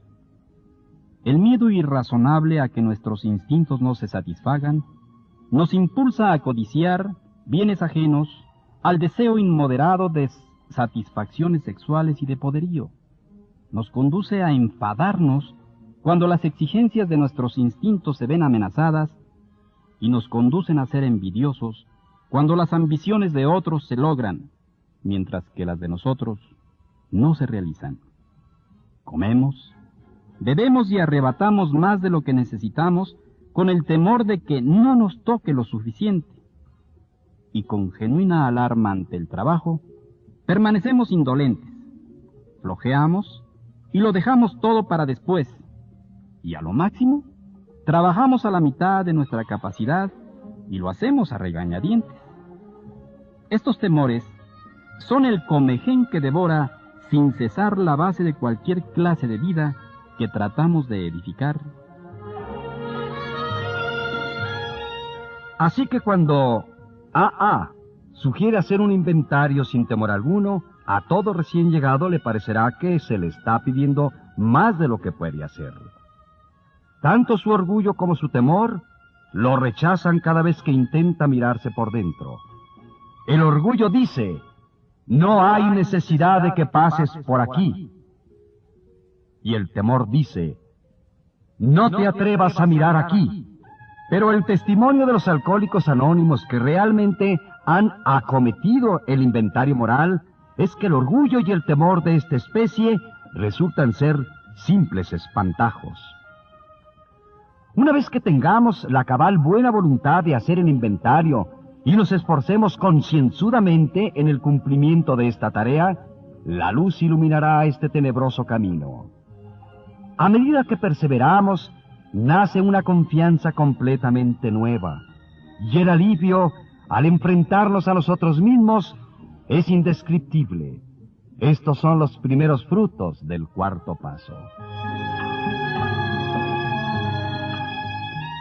Para entonces, el recién llegado probablemente ya tiene las siguientes conclusiones: que sus defectos de carácter que representan sus instintos desviados han sido la causa primordial de su manera de beber y de su fracaso en la vida, y que a menos que esté dispuesto a luchar con ahínco para eliminarlos los más graves, la sobriedad y la serenidad mental no estarán con él. Que todos los cimientos defectuosos de su vida tendrán que ser destruidos para poder construir otros que sean una base firme. Ahora, bien dispuesto a empezar la búsqueda de sus defectos, preguntará: ¿cómo se procede a hacerlo? ¿Cómo puedo hacer un inventario de mí mismo? Como el cuarto paso es el comienzo de una costumbre para toda la vida, se sugiere examinar primero aquellos defectos que sean los más notorios y que hayan ocasionado más dificultades. De acuerdo con el buen juicio de lo que ha sido lo correcto y lo equivocado, puede hacerse un examen preliminar de la conducta con respecto a los instintos primarios, sexuales, de seguridad y sociales. Examinando la vida pasada, pronto se pondrá en marcha si considera preguntas como estas.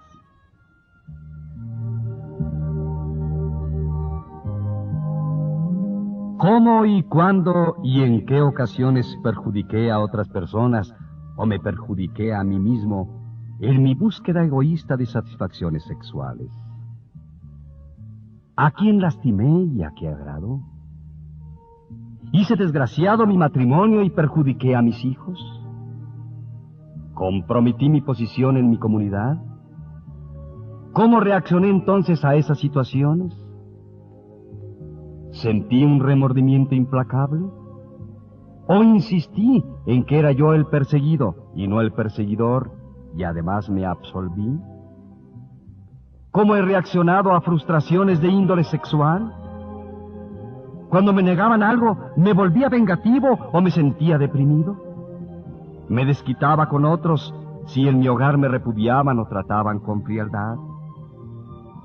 ¿Me servía como pretexto de mi promiscuidad sexual? También son importantes para los alcohólicos las preguntas que deben hacerse acerca de su conducta relacionada con su seguridad material y emocional.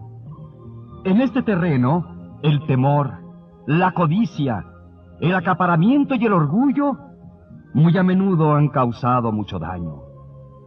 Examinando sus antecedentes en negocios o empleos, casi cualquier alcohólico puede hacerse preguntas como esta. Además de mi problema de la bebida, ¿qué defectos de carácter fueron los que contribuyeron a mi inestabilidad económica? ¿Destruyeron mi confianza y me creó un conflicto la inferioridad de mi capacidad para adaptarme al trabajo? ¿Traté de disimular ese sentimiento de ineficiencia alardeando, timando, engañando o evadiendo la responsabilidad? ¿O quejándome de que los otros no reconocían mis verdaderamente excepcionales aptitudes? ¿Me sobreestimé y hacía el papel de personaje? ¿Tenía una ambición tan inconsciente que traicioné a mis asociados? ¿Fui derrochador? ¿Pedí dinero prestado atolondradamente sin importarme si lo devolvería? ¿Fui tacaño rehusándome a sostener a mi familia adecuadamente? ¿Quise progresar fácilmente y sin escrúpulos?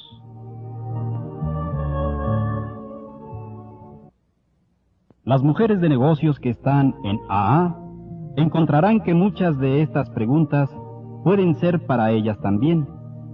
La esposa alcohólica también puede ocasionar la inseguridad económica de su familia.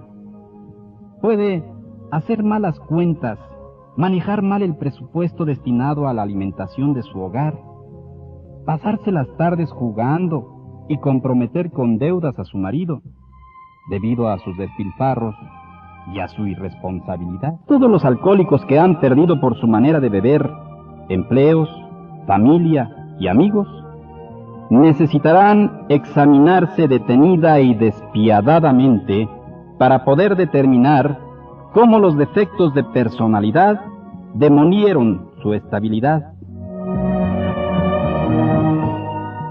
Los síntomas más comunes de la inseguridad emocional son las preocupaciones, la ira, la lástima de sí mismo y la depresión.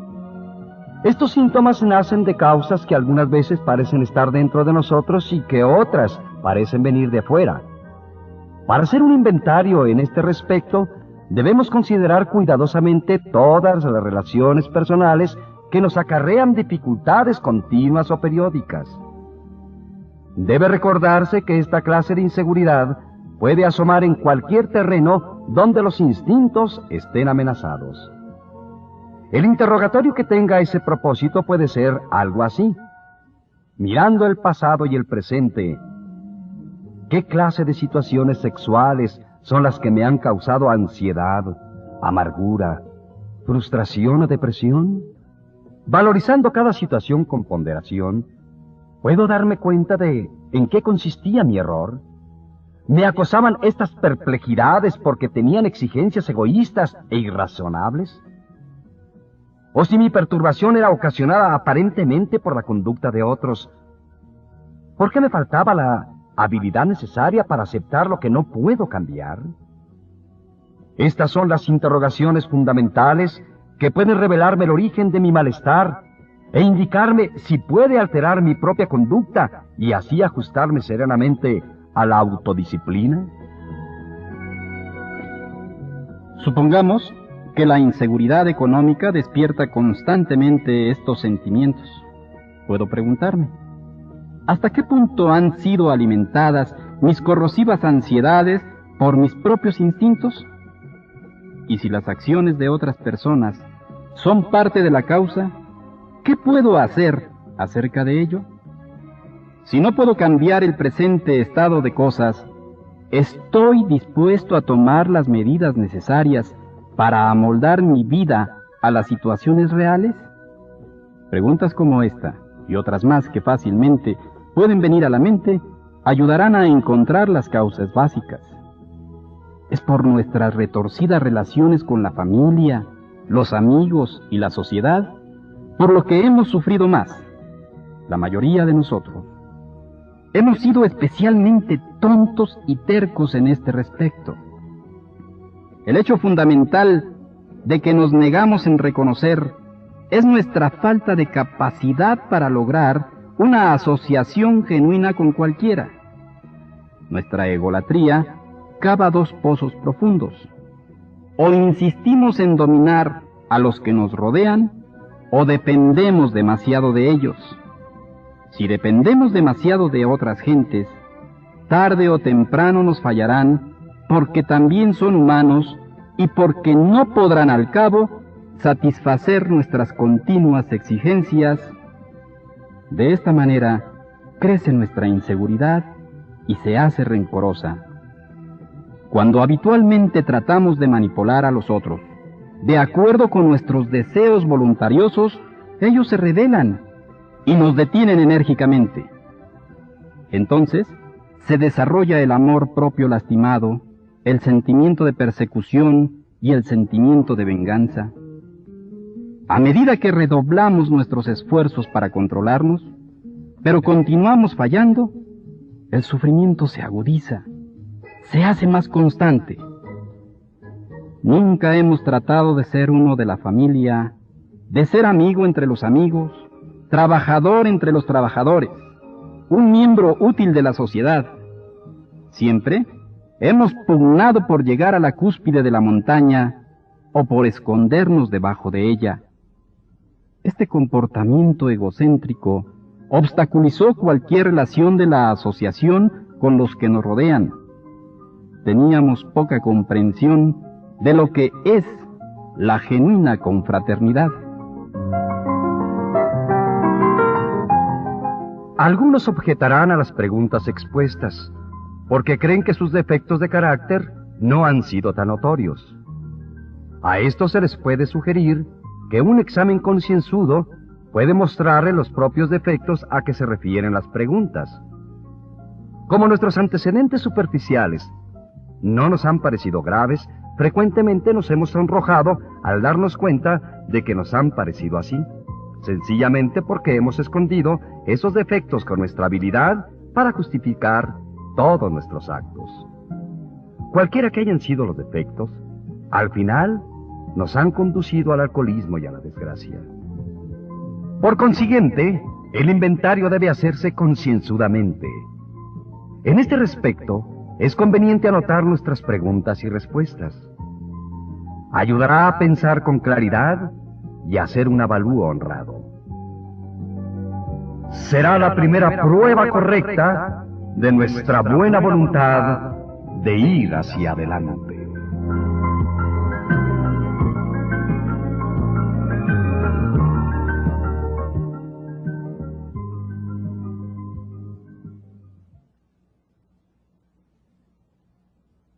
Quinto paso.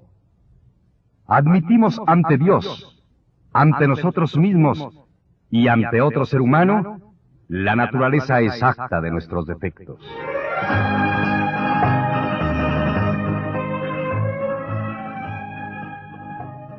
En todos los 12 pasos de AA se nos pide ir en contra de nuestros deseos naturales.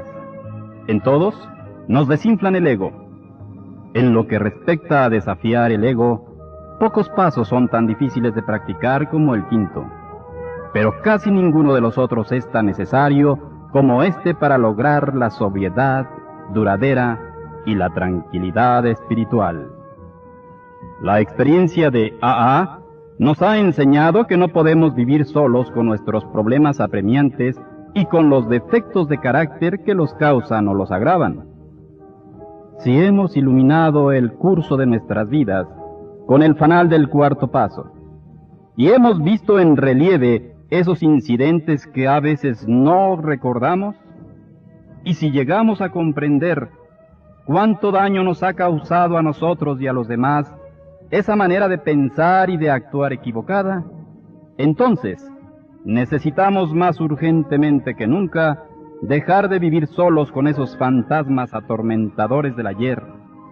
Tenemos que hablar de ello con alguien. Sin embargo, nuestro temor y nuestra renuencia a hacerlo son tales que al principio muchos alcohólicos anónimos tratan de saltar el quinto paso. Buscamos un método más fácil que generalmente consiste en la admisión general y poco dolorosa de que cuando bebíamos éramos muy malos actores. Y para redondear la admisión, añadimos descripciones dramáticas de episodios de nuestras borracheras, probablemente ya conocidas de nuestros amigos. Pero nunca decimos nada de lo que realmente nos molesta y produce escozor. Pensamos que no debemos compartir ciertos recuerdos penosos o humillantes. Esto los debemos guardar en secreto. Nadie debe enterarse de ellos. Esperamos llevárnoslos a la tumba.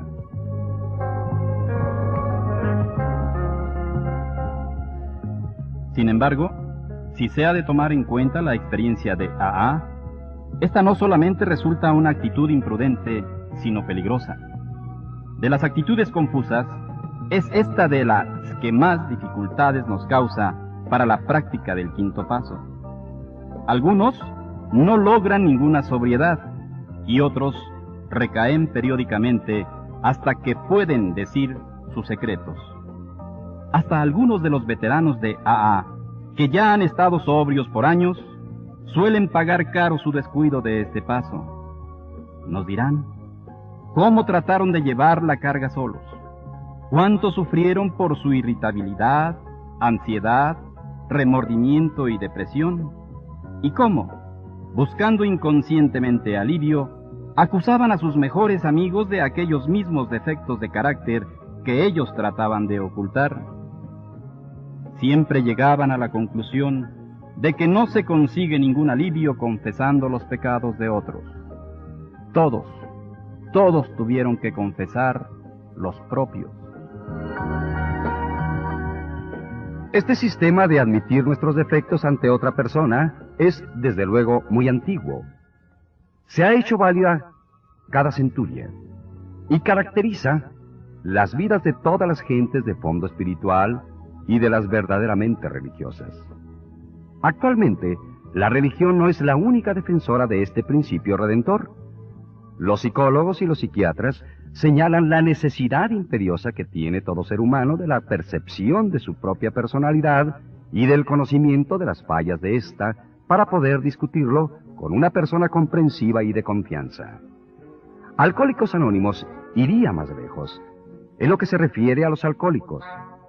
La mayoría de nosotros estábamos de acuerdo con esto, pero sin admitir nuestros defectos ante otra persona. No podríamos conservarnos sobrios. Parece claro que la gracia de Dios no llegará a nosotros para expulsar nuestras obsesiones destructivas, mientras no estemos dispuestos a hacer esa confesión de nuestros defectos ante otra persona.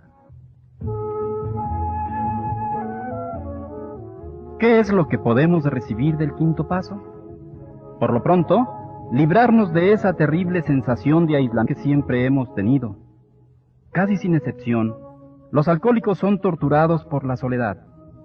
Aún antes de que nuestra manera de beber empeorara y de que la gente nos empezara a rechazar, casi todos nosotros ya sufríamos con la sensación de que no pertenecíamos a ninguna parte. O éramos tímidos y no nos atrevíamos a acercarnos a los demás, o éramos propensos a ser buenos chicos, algo escandalosos, ansiosos de compañía y de que se fijaran en nosotros, sin lograrlo nunca, cuando menos de acuerdo con nuestra manera de pensar. Siempre estaba allí esa misteriosa valla que no podíamos ni brincar ni comprender. Era como si fuéramos actores en un escenario y de que, de pronto, nos diéramos cuenta de que no sabíamos ni una sola línea de nuestro papel. Esta es una de las razones por las que nos gustaba tanto el alcohol. Nos permitía actuar improvisadamente. Pero Baco se convirtió en boomerang. Finalmente fuimos abatidos y nos quedamos en un aislamiento aterrador. Cuando llegamos a AA y por primera vez en nuestras vidas estuvimos entre gentes que parecían comprendernos, la sensación de pertenecer a ella fue muy estimulante.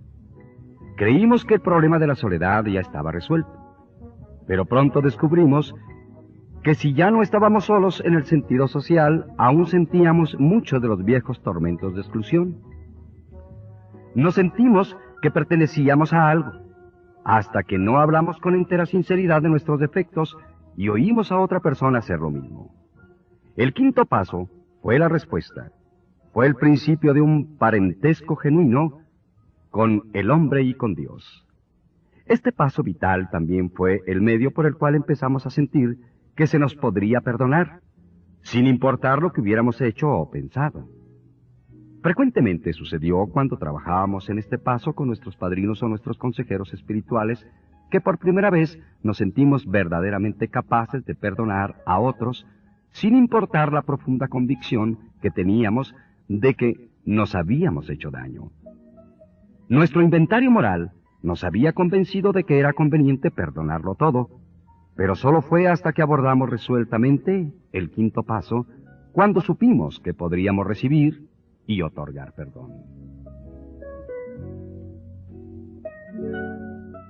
Otro bien que podemos esperar como resultado de la admisión de nuestros defectos ante otro ser humano es la humildad.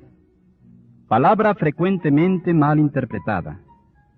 Para los que han hecho progresos en AA, significa el reconocimiento total de que y quiénes somos en realidad, seguido por un esfuerzo sincero de llegar a lo que podríamos ser. Por consiguiente, nuestro primer movimiento práctico hacia el logro de la humildad deberá consistir en el reconocimiento de nuestras faltas. Ningún defecto podrá corregirse si no vemos con claridad en qué consiste, pero tendremos que hacer algo más que ver. El objetivo que nosotros logramos en el cuarto paso fue, después de todo, solamente un vistazo. Todos miramos, por ejemplo, que nos faltaba honradez y tolerancia, que a veces nos acosaba la lástima por nosotros mismos o los delirios de grandeza. Pero aunque esta experiencia fue humillante, no quiere decir necesariamente que hubiéramos adquirido humildad verdadera. Aunque ya habíamos reconocido nuestros defectos, todavía estaban allí. Algo tenía que hacerse a este respecto, y pronto descubrimos que aunque estuviéramos dispuestos a librarnos de ellos, nosotros solos no podríamos eliminarlos. Las principales ganancias que obtenemos bajo la influencia del quinto paso son mayor realismo y, por consiguiente, más honradez para con nosotros mismos. Al hacer el inventario, empezamos a sospechar que el habernos estado engañando nos había ocasionado muchas dificultades. Si casi toda la vida nos habíamos engañado más o menos, ¿cómo podíamos estar seguros de que no lo seguiríamos haciendo? ¿Cómo podíamos estar seguros de que habíamos catalogado con certeza nuestros defectos y de que los habíamos admitido en realidad ante nosotros mismos? Como estamos todavía obstaculizados por el miedo, la compasión y los resentimientos para con nosotros, es probable que no hubiéramos podido juzgarnos con imparcialidad. El sentimiento exagerado de culpabilidad y de remordimiento pueden hacernos exagerar y dramatizar nuestras faltas. O la cólera y el orgullo lastimado pueden formar una cortina de humo tras la que ocultamos algunos de nuestros defectos, mientras culpamos de ellos a otras personas. Posiblemente, todavía, también nos estorbaban muchos obstáculos grandes y pequeños que no sabíamos que teníamos. Allí se nos hizo evidente que no sería suficiente un autoavalúo solitario y la admisión de las faltas basadas en eso únicamente. Necesitaríamos ayuda de fuera, la ayuda de Dios y la de otro ser humano, para con entera certeza averiguar y admitir la verdad acerca de nosotros mismos. Solamente ventilando nuestras vidas, sin retener nada, solamente estando dispuestos a recibir consejos y a aceptar ser dirigidos, podremos ir por el camino de la debida manera de pensar, de la honradez sólida y de la humildad genuina. A pesar de todo, muchos de nosotros nos quedamos atrás. Decíamos, ¿por qué ese Dios tal como cada quien lo concibe no nos dice dónde está nuestro error? Si en primer lugar, el Creador fue quien nos dio nuestras vidas, Él debe saber al detalle nuestras equivocaciones. ¿Por qué no hacemos esas admisiones directamente ante Él? ¿Para qué necesitamos incluir a otras personas en esto? En esta etapa, las dificultades que se presentan al procurar que nuestro trato con Dios sea el debido son dobles. Aunque al principio nos sorprendemos de que Dios sepa todo lo que se relaciona con nosotros, pronto nos acostumbramos a ello. ¿Quién sabe por qué? El encontrarnos solos con Dios no nos parece tan embarazoso como enfrentarnos a otra persona. Nuestra buena voluntad de ventilar nuestras dificultades no pasa de ser teórica hasta que no nos sentamos y hablamos de lo que tanto tiempo hemos ocultado. Cuando somos honrados con otra persona, se confirma que hemos sido honrados con Dios y con nosotros. La segunda dificultad es esta. Nuestro realismo y nuestra creencia motivada por el deseo pueden tergiversar aquellos que nos llegó si estamos solos. El beneficio que se obtiene al hablar con otra persona consiste en que podremos recibir directamente de ella los comentarios que haga y los consejos que nos dé con respecto a nuestra situación, y en que no habrá en nuestras mentes ninguna duda acerca de la naturaleza de esos consejos. En cuestiones espirituales es peligroso conducirse solo. ¿Cuántas veces nos hemos oído a gentes bien intencionadas presumir de que están guiadas por Dios, cuando era notorio que estaban lamentablemente equivocadas? Faltándoles tanto práctica como humildad, se habían engañado y trataban de justificar las más grandes tonterías basándose en que Dios se las había comunicado. Vale la pena hacer notar que las personas que tienen un elevado desarrollo espiritual siempre insisten en consultar y confrontar con amigos o consejeros cuando creen haber recibido la guía de Dios. Seguramente entonces, el novato debe evitar ponerse en una situación ridícula y tal vez trágica. Aunque los comentarios o consejos de otros no sean infalibles, es probable que sean más específicos que cualquier guía que podamos recibir directamente si todavía no tenemos la experiencia necesaria para poder establecer contacto consciente con un poder superior. Nuestro próximo problema será dar con la persona a la que haremos nuestras confidencias. Aquí debemos tener mucho cuidado, recordando que la prudencia es una gran virtud. Tal vez necesitemos compartir con esa persona hechos acerca de nosotros de los que otros no deben enterarse. Desearemos hablar con alguien que tenga experiencia y que no solamente se haya conservado sobrio, sino que además haya vencido dificultades graves, dificultades tal vez parecidas a las nuestras. esta persona quizás resulte nuestro padrino. Si se llega a tener una confianza especial en él, y si su temperamento nos es afín, la selección puede ser afortunada. Además, habrá la ventaja de que el padrino ya estará enterado del caso del ahijado. Tal vez la relación que exista con él sea de tal índole que se preferirá revelarle solamente parte de nuestro historial. Si este es el caso, debe empezarse, aunque sea en esas condiciones, porque es muy importante comenzar esta tarea lo más pronto posible. Puede suceder que se escoja a otra persona para la parte más difícil de las revelaciones. Esta persona puede estar desligada completamente de AA, por ejemplo, nuestro confesor, nuestro médico. Para algunos de nosotros, una persona completamente extraña puede a veces darnos el mejor resultado. Las verdaderas pruebas de la situación lo son la buena voluntad para confiarse y la completa confianza en la persona con la que se compartirá el primer autoexamen preciso. Aún después de encontrar a la persona, frecuentemente se necesita mucha resolución para abordarla. Nadie debe decir que en el programa de Alcohólicos Anónimos no se requiere fuerza de voluntad. Esta es una parte donde puede necesitarse toda la que se tenga. Felizmente, lo más probable es que nos espere una agradable sorpresa. Después de explicarle cuidadosamente a la persona que se ha escogido lo que se solicita de ella y de que ésta se dé cuenta de que la ayuda que puede prestar. La conversación será fácil y animada. Siempre que el interesado no retenga nada, sentirá un gran alivio. Las emociones que han estado aprisionadas por años se liberan y se desvanecen al ser expuestas. A medida que cese el dolor, lo reemplaza una tranquilidad reparadora. Y cuando se combinan así la humildad y la serenidad, algo grande está a punto de ocurrir. Más de un alcohólico anónimo que ha sido agnóstico o ateo nos ha dicho que fue en esta etapa del quinto paso cuando por primera vez sintió la presencia de Dios.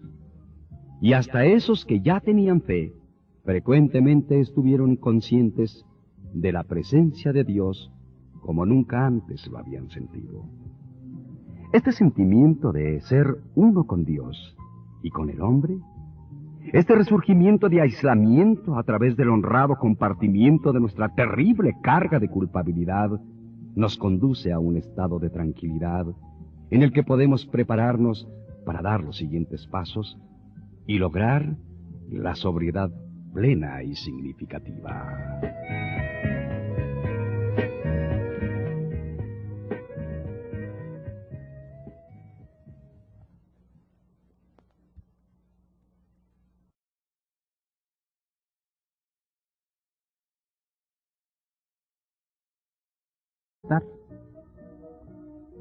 ¿Quién desea ser rigurosamente honrado y tolerante? ¿Quién quiere confesar sus errores a otra persona y reparar los daños que ha causado? ¿A quién le interesa saber acerca de un poder superior, de la meditación y de la oración? ¿Quién es capaz de sacrificar su tiempo y sus energías llevando a los que sufren el mensaje de AA? El alcohólico, típico egocéntrico en extremo, no se siente atraído por esas acciones, a menos que para salvar la vida tenga que practicarlas.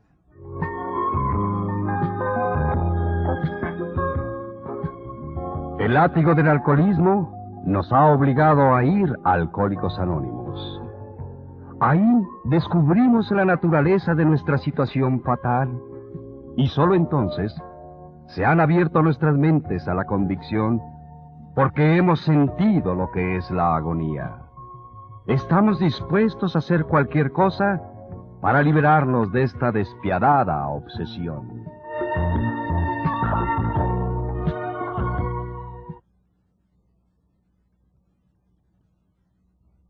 Segundo paso. Llegamos al convencimiento de que un poder superior podría devolvernos el sano juicio.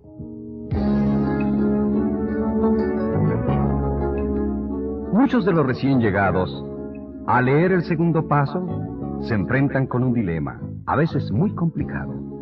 Con frecuencia les oímos lamentarse en esta forma: vean lo que han hecho con nosotros. Nos han convencido de que somos alcohólicos y de que no podemos gobernar nuestras vidas. Después de reducirnos a un estado de impotencia absoluta, nos dicen ahora que solamente un poder superior puede quitarnos la obsesión de beber. Algunos de nosotros no queremos creer en Dios. Otros no podemos. Y aún los que creemos en Él, no tenemos fe en que haga este milagro. Sí, ustedes nos han sacado del atolladero. Muy bien. Pero ahora, ¿de aquí a dónde vamos? Veamos primero el caso del que dice no querer creer en Dios, el beligerante. Se encuentra en un estado de ánimo que puede describirse como salvaje. Toda su filosofía de la vida, de la que está satisfecho, se encuentra amenazada. Piensa que es bastante dura la admisión de que el alcohol lo ha dominado, para ahora, todavía dolido por tal admisión, se enfrente con el hombre. Surgido majestuosamente de una simple célula del cieno primordial, él es la punta de flecha de la evolución y, por consiguiente, el único Dios del universo, el único Dios de su universo. ¿Tendrá que renunciar a todo eso para salvarse? Lo más probable es que su padrino se ría de que estaban desahuciados, pero los pocos que se percataron de esa verdad se agarraron a los principios de AA con el mismo fervor que el náufrago asiduo al salvavidas, y casi invariablemente obtuvieron una mejoría. Tal es el porqué en la primera edición del libro Alcohólicos Anónimos, publicada cuando nuestra asociación era pequeña, tratamos únicamente casos de los cuales se había tocado fondo.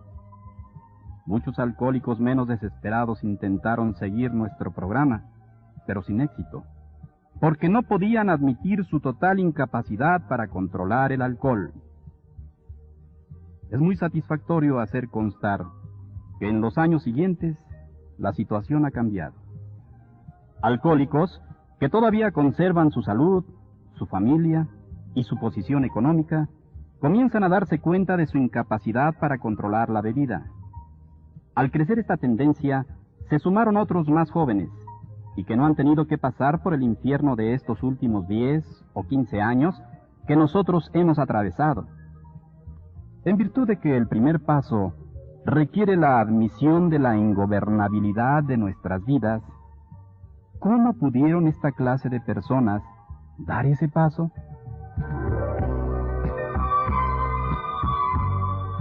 Obviamente ha sido necesario levantar el fondo que muchos de nosotros habíamos tocado, para que otros la vieran de cerca. Repasando nuestros historiales de bebedores, podríamos demostrar que años antes de que nos diéramos cuenta, ya habíamos perdido el control, que desde entonces ya no bebíamos por hábito únicamente, y que en realidad era el comienzo de una progresión fatal. A los que lo duden, podremos decirles: quizá usted no es un alcohólico, después de todo. ¿Por qué no hace la prueba de beber controlándose y teniendo en cuenta lo que le hemos dicho acerca del alcoholismo? Esta actitud produce resultados prácticos e inmediatos. Entonces, se ha descubierto que cuando un alcohólico ha sembrado en la mente de otro la verdadera naturaleza de esta enfermedad, esa persona se dirá: puede ser que estos alcohólicos anónimos tengan razón. Después de algunos experimentos de esta clase, algunas veces, años atrás de que se presentaran dificultades extremosas, regresaban convencidos. Había tocado fondo. Ciertamente, como cualquiera de nosotros, se había convertido en nuestro aliado. ¿Por qué tanta insistencia respecto a que cada alcohólico anónimo necesita primero tocar fondo? La respuesta es porque muy pocas personas tratan sinceramente de llevar a la práctica el programa de AA si no tocan su fondo. Porque la práctica de los 11 pasos restantes significa la aceptación de juicios y actitudes que casi ningún alcohólico, y menos si está bebiendo, puede soñar en aceptar. Alcohólicos Anónimos es una agrupación de hombres y mujeres que comparten su mutua experiencia, fortaleza y esperanza para resolver su problema común y ayudar a otros a recuperarse del alcoholismo. El único requisito para ser miembro de AA es el deseo de dejar la bebida. Para ser miembro de Alcohólicos Anónimos no se pagan honorarios y cuotas. Nos mantenemos con nuestras voluntarias contribuciones. AA no está afiliada a secta, religión, partido político, organización o institución alguna. No desea intervenir en controversias. No respalda ni se opone a cualquier causa. Nuestro primordial objetivo es mantenernos sobrios y ayudar a otros alcohólicos a alcanzar el estado de sobriedad. Este es un prólogo de los 12 pasos de Alcohólicos Anónimos.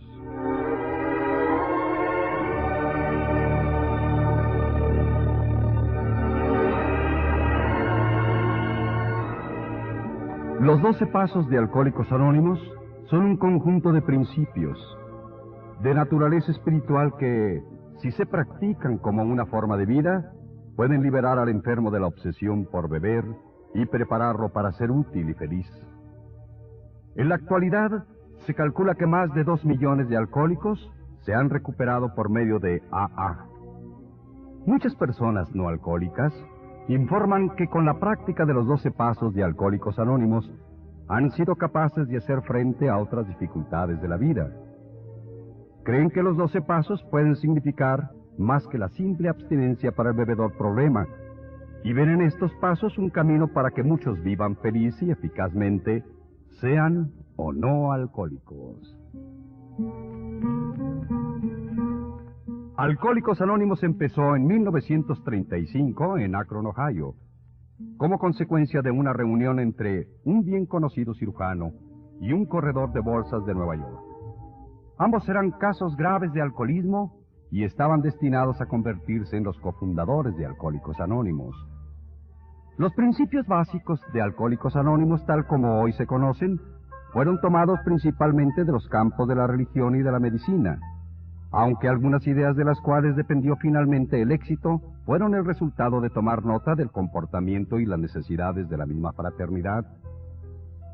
Después de 3 años de pruebas y errores, en la búsqueda de conceptos básicos para el funcionamiento de la sociedad, y después de una gran cantidad de fracasos para lograr que los alcohólicos se recuperaran, surgieron 3 grupos que tuvieron éxito. El primero en Akron, el segundo en Nueva York y el tercero en Cleveland.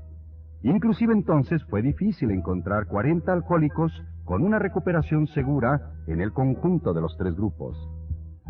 Sesión de beber en tal forma tan destructiva que solamente un acto de la providencia podía remover. Ningún fracaso es tan doloroso como este.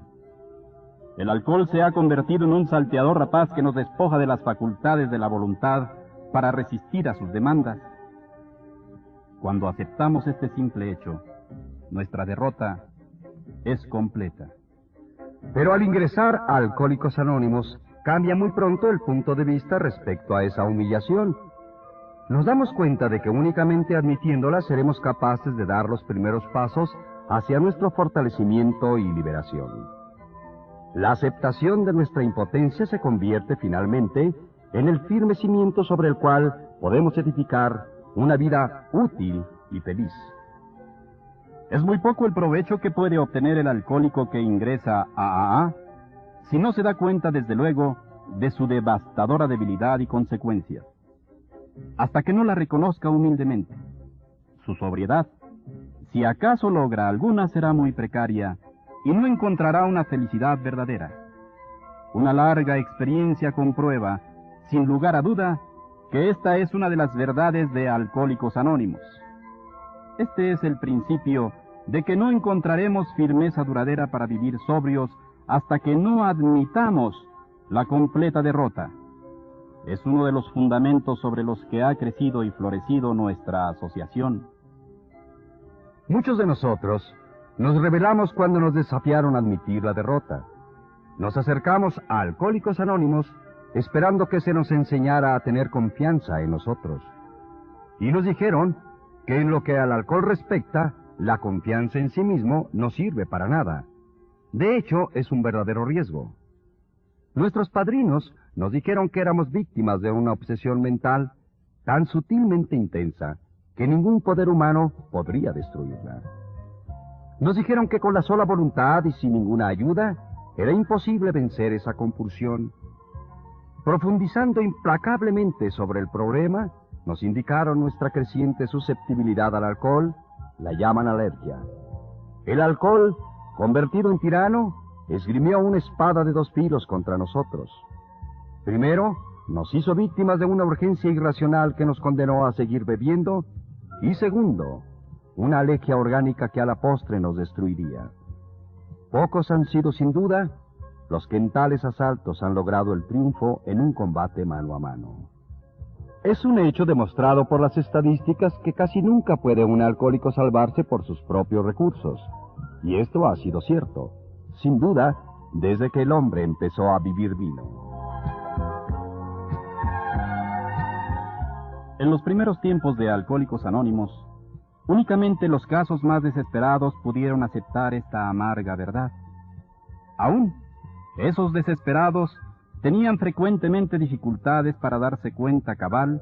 No obstante, la incipiente sociedad determinó poner por escrito su experiencia en un libro que finalmente estuvo a disposición del público en abril de 1939. Por entonces, los que se consideraron recuperados sumaban alrededor de 100. El libro llamado Alcohólicos Anónimos, y de él se tomó su nombre la fraternidad.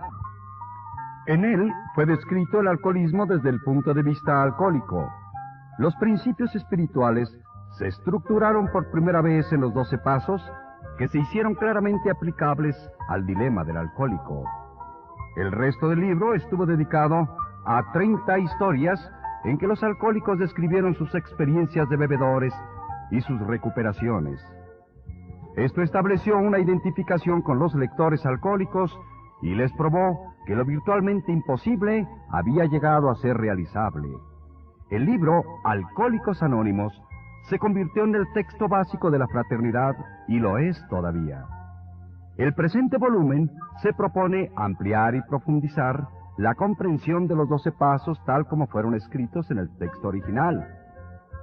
Con la publicación del libro Alcohólicos Anónimos en 1939, finalizó el periodo de iniciación y se estableció una prodigiosa reacción en cadena conforme los alcohólicos recuperados llevaron su mensaje a otros más. En los años siguientes, cientos de millares de alcohólicos se unieron a los grupos de Alcohólicos Anónimos, en gran parte como resultado de la excelente y continua publicidad gratuita dada por las revistas y periódicos de todo el mundo. Tanto los clérigos como los doctores coincidieron en favorecer el nuevo movimiento, dándole el apoyo y respaldo decidido.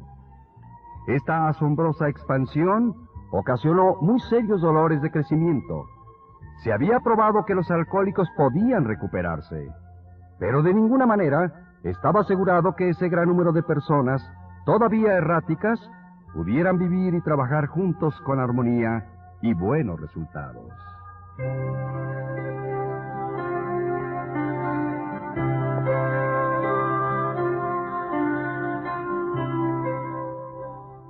Estos son los 12 pasos de Alcohólicos Anónimos.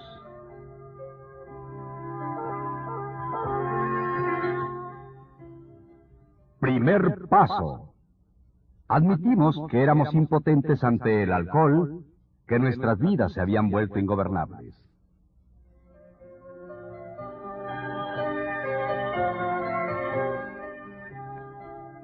¿A quién le agrada admitir la derrota definitiva? Prácticamente a nadie, por supuesto. Todos nuestros instintos naturales se rebelan ante la idea de que somos impotentes. Es algo verdaderamente espantoso admitir que nosotros, con la copa en la mano, hemos torcido nuestras mentes hacia una